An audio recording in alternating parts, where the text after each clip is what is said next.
Hello ವೀಕ್ಷಕರೇ, ನಾನು ನಿಮ್ಮ ಸುಜಾಪಿದ್ರೆ. ಎಲ್ಲರೂ ಹೇಗಿದ್ದೀರಾ? ಎಲ್ಲರೂ ಚೆನ್ನಾಗಿದ್ದೀರಾ ಅಂತ ಭಾವಿಸುತ್ತಾ ಇವತ್ತಿನ ವ್ಲಾಗ್ನ ನಾನು ಸ್ಟಾರ್ಟ್ ಮಾಡ್ತಾ ಇದ್ದೀನಿ. ಇವತ್ತು ನಾನು ತುಂಬ ಹೆಲ್ದಿಯಾಗಿರುವಂಥ ಮಾರ್ನಿಂಗ್ ಬ್ರೇಕ್ಫಾಸ್ಟ್ ಮಾಡ್ತಾ ಇದ್ದೀನಿ. ಅದೇನಪ್ಪ ಅಂದರೆ ಜೋಳದ ಹಿಟ್ಟಿನ ಪಡ್ಡನ್ನು ಮಾಡಿ ತೋರಿಸ್ತೀನಿ. ಮೊದಲಿಗೆ ನಾನು 1 ಬಟ್ಲಾಗುವಷ್ಟು ಜೋಳದ ಹಿಟ್ಟನ್ನು ತೊಗೊಂಡಿದ್ದೀನಿ. ಹಾಗೆಯೇ ನಾನು ಸ್ವಲ್ಪ ಕೊತ್ತಂಬರಿ ಸೊಪ್ಪನ್ನು ಈ ಥರ ಕಟ್ ಮಾಡಿ ಇಟ್ಕೊಂಡಿದ್ದೀನಿ.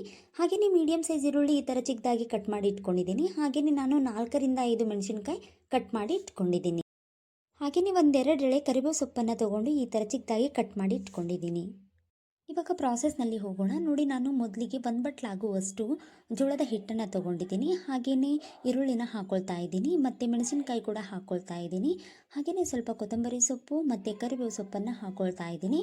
ಹಾಗೆಯೇ ರುಚಿಗೆ ತಕ್ಕಷ್ಟು ಉಪ್ಪನ್ನು ಸೇರಿಸ್ಕೊಂಡು ಈ ಥರ ನೀಟಾಗಿ ಕಲಿಸ್ಕೊಳ್ತಾ ಇದ್ದೀನಿ. ನೀವು ಕೈಯಲ್ಲಾದರೂ ಕಲಿಸ್ಕೊಳ್ಬೋದು, ಹಾಗೆಯೇ ಸ್ಪೂನ್ ಯೂಸ್ ಮಾಡಿಕೊಂಡು ಕೂಡ ಕಲಿಸ್ಕೊಳ್ಬಹುದು. ಇವಾಗ ನಾನು ಅರ್ಧ ಬಟ್ಲಾಗುವಷ್ಟು ಮೊಸರನ್ನು ಹಾಕ್ಕೊಳ್ತಾ ಇದ್ದೀನಿ. ನೋಡಿ, ನಾನು 1 ಬಟ್ಲಾಗುವಷ್ಟು ಜೋಳದ ಹಿಟ್ಟನ್ನು ತೊಗೊಂಡಿದ್ದೀನಲ್ವ, ಅದಕ್ಕೋಸ್ಕರ ಅರ್ಧ ಬಟ್ಲಾಗುವಷ್ಟು ಮೊಸರನ್ನು ಯೂಸ್ ಮಾಡ್ಕೊಂಡಿದ್ದೀನಿ. ಹಾಗೆಯೇ ನಾನು ನೀರನ್ನು ಸಮ ಪ್ರಮಾಣದಲ್ಲಿ ಹಾಕ್ಕೊಳ್ತಾ ಇದ್ದೀನಿ. ನೋಡಿ, 1 ಬಟ್ಲಾಗುವಷ್ಟು ಜೋಳದ ಹಿಟ್ಟಿಗೆ 1 ಬಟ್ಲಾಗುವಷ್ಟು ನೀರನ್ನು ಹಾಕ್ಕೊಂಡು ಈ ಥರ ಚೆನ್ನಾಗಿ ಕಲಿಸ್ಕೊಳ್ಬೇಕು.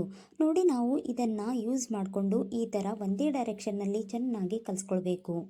ಕಲಿಸ್ಕೊಂಡು ಇವಾಗ ಇದರಲ್ಲಿ ಸ್ವಲ್ಪ ರುಚಿಗೆ ತಕ್ಕಷ್ಟು ಉಪ್ಪನ್ನು ಹಾಕಿ ಮತ್ತು ಇದನ್ನು ನಾನು ಮುಚ್ಚಳ ಮುಚ್ಚಿ ಒಂದು 10 ರಿಂದ 15 ನಿಮಿಷ ನೆನೆಯಲಿಕ್ಕೆ ಇಡ್ತಾ ಇದ್ದೀನಿ. ಅರಿಶಿಣ ನಿಮಗೆ ಬೇಕಂದರೆ ಯೂಸ್ ಮಾಡ್ಕೊಳ್ಬೋದು, ಇಲ್ಲ ಅಂದರೆ ಇಲ್ಲ.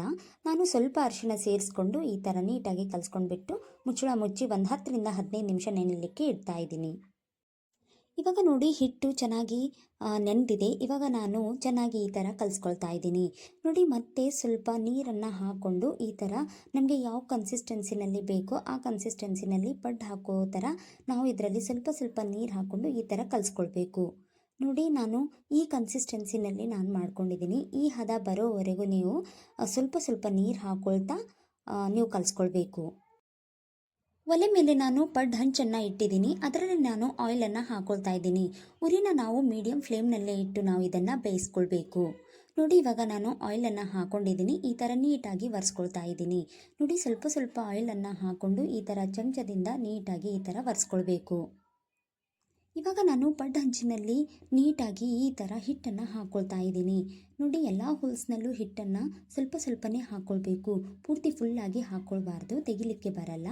ಇವಾಗ ನಾನು ಎಲ್ಲ ಹಿಟ್ಟನ್ನು ಹಾಕ್ಕೊಂಡಿದ್ದೀನಿ. ಇವಾಗ ಇದ್ರ ಮೇಲೆ ಮುಚ್ಚಳ ಮುಚ್ಚಿ ಬೇಯಿಸ್ಕೊಳ್ತಾ ಇದ್ದೀನಿ. ಇವಾಗ ಪಡ್ಡು ಬೆಂದಿದೆ. ಇವಾಗ ನಾನು 1 ಸ್ಪೂನ್ ಸಹಾಯದಿಂದ ಇದನ್ನು ತೆಗಿತಾ ಇದ್ದೀನಿ.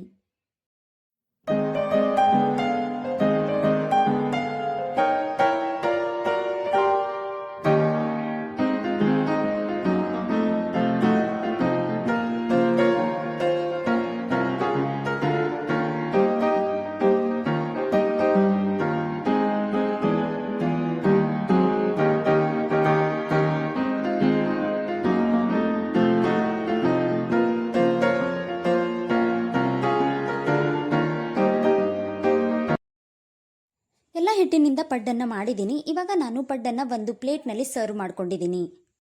ಪಡ್ಡಿನ ಜೊತೆ ಕಾಂಬಿನೇಷನ್ ಆಗಿ ನಾನು ಶೇಂಗದ ಚಟ್ನಿ ಹಾಗೆಯೇ ಟೊಮ್ಯಾಟೊ ಚಟ್ನಿನ ಯೂಸ್ ಮಾಡ್ಕೊಂಡಿದ್ದೀನಿ.